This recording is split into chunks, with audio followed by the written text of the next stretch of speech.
Emotions really matter.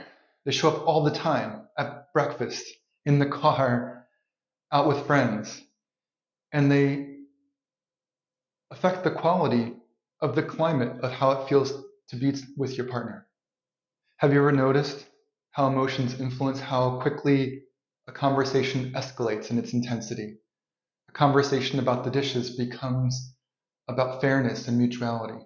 A misunderstanding about scheduling an appointment becomes about, do you matter to each other? Can we depend on each other? Are you going to be there for me when I need you? A discussion about money can lead to fear about trust and security. Those are some of the ways, some of the examples in which emotions really impact romantic relationships.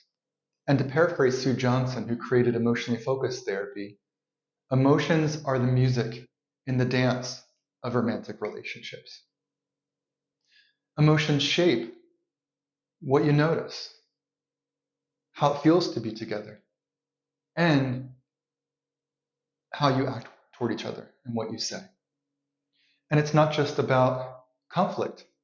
It's also those moments of joy and connection and warmth.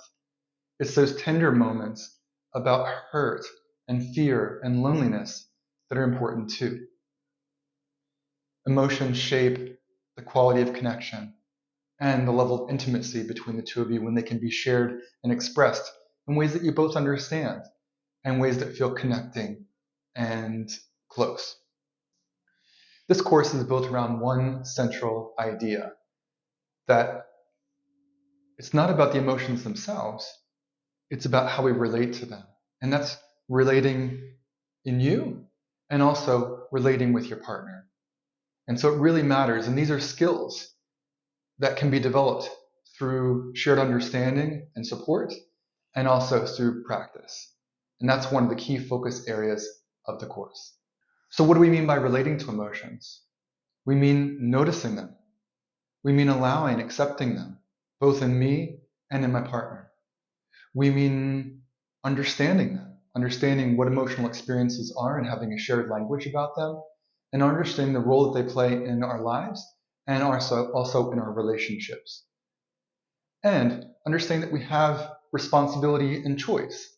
Responsibility and choice about what we choose to give our focus to in terms of the relationships between the components of an emotional experience, thoughts, beliefs, stories, and the intensity of the sensations associated with them, and also in terms of the practices in self-regulation and co-regulation.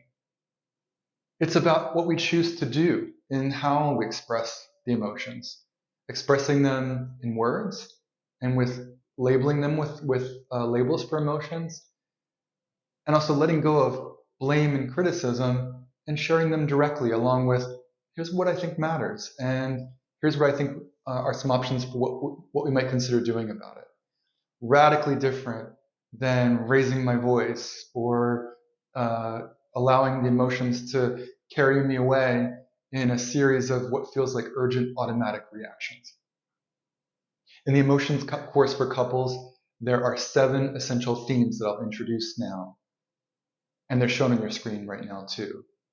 Those themes are welcome, understand, relate, own, regulate, express, and thrive. Let's walk through them one by one. The first theme is welcome.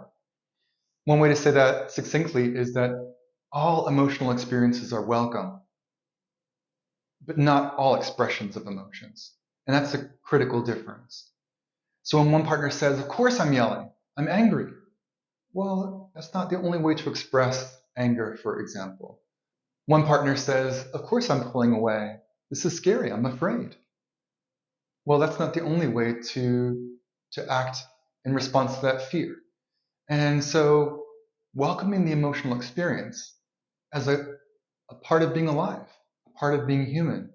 It's a part of connecting about what's most important to us. It's a part of sharing with intimacy. It's a part of sharing my experience and allowing these things to be. It's a part of what feels close and part of our bond. And there are some ways of expressing them that consistently, more reliably lead to connection and shared understanding and clarity and collaboration about what to do about it. And there are certain types of expressions that may be old, habitual, automatic reactions. And they may be scary. They may be dysregulating. They may contribute to things escalating and for conversations to be less constructive and to shut down. And so the course offers opportunities to notice, explore, and connect to those things and decide which of the expressions work for us as a couple. Which of them tend to lead to things devolving, to things being less constructive, to disconnection. And then bringing more choice into how do we want to share emotions together. So the expressions are really important. So a tip in this section, and I think you can already understand how important this part is that when an emotion arises, when you notice an emotion arise, to quietly say to yourself, this emotional experience is welcome. It's part of being alive. It's part of being human. Give myself a moment to be with that. And let me bring some more choice into considering what my options are in terms of how I might express it in a way with care, with respect, and that's more likely to be heard and understood by my partner. That's a critical part of this. The second core theme is understand. For some people, emotions are annoying. It's like, this is just happening to me. It's random. And part of this course is that oftentimes, most often, emotions aren't random. They're signals. They may be signals about what is happening in our lives, what's most important to us. They point to something. And part of the messiness of emotional experience is embracing that messiness of being a complex human, is that our emotional repertoire may be inexact.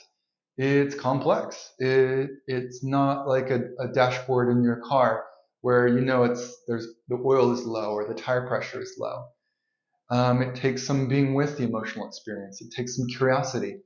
It takes some skill to discern, what might this be pointing to? It's an inexact map. It's the emotional experiences is designed to get your attention, to orient your awareness, maybe to certain aspects of your life, something that's going on in your life, something that really matters to you. But it doesn't say that that's the truth of what's happening, or that's, that there's something to do about it. Nor does it say what specifically to do about it. And so it takes some skill, it takes some practice, and it takes some space to consider what might this emotion be pointing to? What might be happening that really matters to me right now? And just to try that on, there are some core themes of emotions. So for example, just trying a couple, joy may be pointing to something that's life enriching, something that feels really, really good, something that is meeting my needs. Sadness might point to a category of things that mean, there's something that I really care about, there's something I really value that I've lost, or that I may be at risk of losing. And by connecting to those categories of meanings of emotions, it can be one part of the skill of noticing what emotion is arising in you. And then what might it be pointing to, given that that's typically what that emotion tends to be offering or tends to be a signal about. And to add to the mix, it's very common that we experience multiple emotions at the same time. So what is this sadness and disappointment and fear?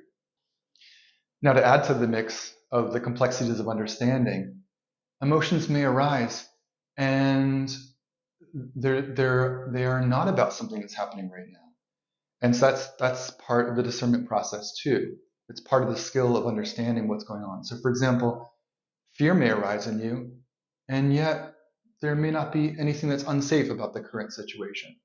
And so that's in the mix too, of trying on this emotional experience doesn't necessarily point to something that's happening right now, or that's an exact signal that there's something to do about anything, or that it's a truth about what's happening now. And that's a common misunderstanding for people and for couples too, is I'm afraid, so that means the situation is scary. Well, and in the course, we unpack, well, you can be afraid, And then where is that fear coming from? And what's it related to? And there's a powerful set of frameworks for trying those things on and getting to the root of what's going on and a shared understanding of what's going on. So a tip in understanding is that when you notice an emotion arising, the first step is to notice, and part of that is accepting it and allowing it. This is part of being alive. And the next thing is, what might this emotion be a signal of? When emotions have a purpose or a potential purpose, it changes the quality of being with them. It changes how I relate to the emotion. And one of the amazing things is that it can often change the quality of that emotional experience in terms of the intensity or the volume of the emotional experience. And so far we've covered 2 of the 7 themes of the course, and we'll pick up there next time and we'll cover the next set. And just to keep this video concise and engaging, but so far, in terms of welcoming and understanding, hopefully you can already see some of the ways that the emotion course for couples can be really helpful. Emotions matter. They impact the dance. They're the music of the dance of being in relationship. They impact the quality of the climate of our relationship. And how I relate to those emotions really matters. It's the relationship with the emotional experience that has the potential for really pivoting how you and your partner are together. And that's what this the emotions course for couples offers in a step-by-step series of offerings and activities for you and your partner to do together, and for you to hear from other couples about how it is for them, and to be in supportive community with each other and to learn from each other. You know, that romantic relationships are complex. They're highly important. There's a level of integration of our lives, lots of opportunities for emotions to arise. And so being in this supportive community with other couples and sharing what works well, sharing what's hard, can be a great source of learning too.